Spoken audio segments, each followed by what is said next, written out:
In the post-game, head coach Brandon Staley was trying to process the defeat with a gaggle of reporters when someone asked a question about the Jacksonville game, a reference to Staley's Chargers blowing a historic lead to the Jaguars in last year's playoffs. Los Angeles' leader positively lost it. This is what happens when purportedly good teams start to feel the pressure amid disappointment. Frustrations are clearly starting to boil over for Staley and co. I'm not worried about the Jacksonville loss. The Jacksonville loss hasn't carried on to the season whatsoever.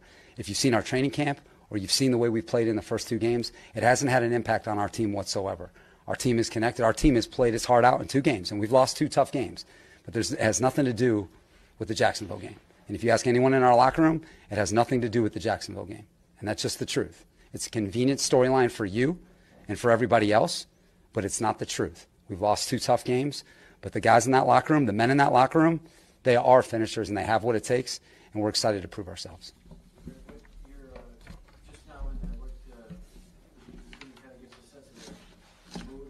Yeah, we just lost a game in overtime, Jeff. So how do you think the mood is? How do you think the mood is? How do you think it is? It's tough. It's tough. It's a tough group in there. There's a lot of pride in that room.